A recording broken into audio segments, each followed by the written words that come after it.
Hello বন্ধুরা, কেমন আছো তোমরা সবাই? আজ তোমাদের সামনে নিয়ে এসেছি ঢাকা টু সাজেক যাওয়ার একটি ভিডিও। সাজেক যাওয়ার পথে পর্যটন এলাকাগুলো, সাজেকের রিসোর্ট এবং সাজেকের ওয়েদার, কোন কোন হোটেলের খাবার দাবার ভালো, সব কিছু জানতে পারবে আমার ভিডিওগুলোতে।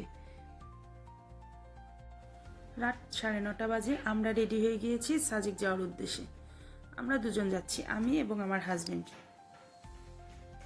তো নেমে পড়েছি নিচে। গাড়ি এসে দাঁড়িয়ে রয়েছে, আমাদের আরামবাগ পর্যন্ত দিয়ে আসবে। আমরা বাসে উঠবো আরামবাগ বাস স্ট্যান্ড থেকে। তো আমরা রওনা হলাম বাস স্ট্যান্ডের উদ্দেশ্যে।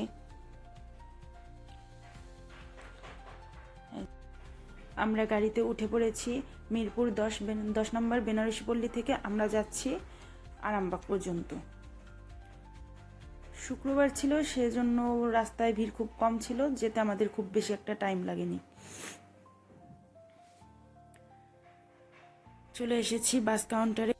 আমরা টিকিট কেটেছিলাম ইম্পেরিয়াল এক্সপ্রেসের। তো এখানে এসে আমরা বসে আছি, প্রায় 1 ঘন্টার মতো আমরা বসেছিলাম এখানে বাসের জন্য। বাস ছিল 10:30টায়। অবশেষে 1 ঘন্টার বেশি বসে থাকার পর 10:30টার একটু পরপরই আমাদের বাস চলে এসেছে। এখন বাসে ব্যাগপত্র দিয়ে আমরা উঠে পড়ব সাজেকের উদ্দেশ্যে।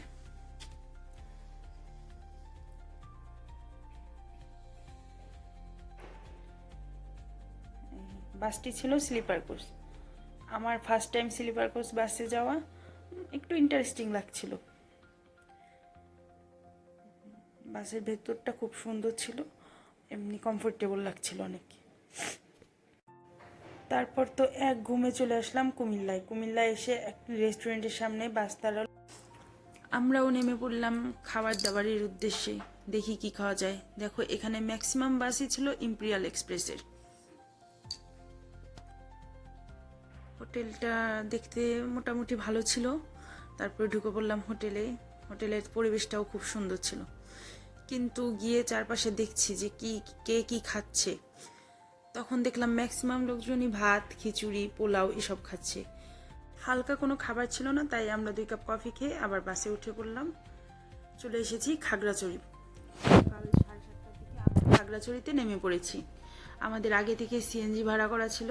সিএনজিওয়ালা দাদাকে ফোন দেওয়ার পরে সিএনজিওয়ালা দাদা বাস যেখানে থামে সেখানে এসে দাঁড়িয়েছিল আমাদের জন্য। তারপরে উঠে পড়লাম সিএনজিতে। এই সিএনজিওয়ালা দাদা আমাদের নিয়ে যাবে খাগড়াছড়ি থেকে সাজেক পর্যন্ত। তারপর সিএনজিতে উঠে পড়লাম।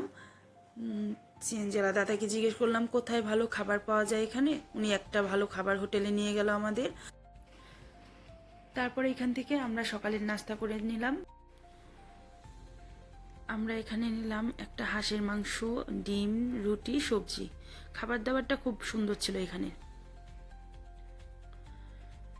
তারপর আবার সিএনজিতে করে সাজেকের উদ্দেশ্যে আমরা রওনা হলাম। রাস্তাটা পুরো ফাঁকা ছিল। আমি যখন ভিডিও করছিলাম তখন সিএনজিওয়ালা দাদা আমাদের বলছিল যে আমরা যেহেতু অফ টাইমে গিয়েছিলাম, মানে অফ টাইম ছিল তার 2 দিন পরে, খোলার 2 দিন পরে আমরা গিয়েছিলাম, সেজন্য রাস্তাটা খুব ফাঁকা। না হলে এইভাবে হাত বের করে ভিডিও করা একটু পসিবল কম হতো। এখন আমরা আছি বাগাইহাট জোন আর্মি ক্যাম্প। এখানে বাগাইহাট জোনে নেমে আমরা একটু টাটকা ডাব খেয়ে নিলাম, যেহেতু জার্নি করা হয়েছে অনেকক্ষণ।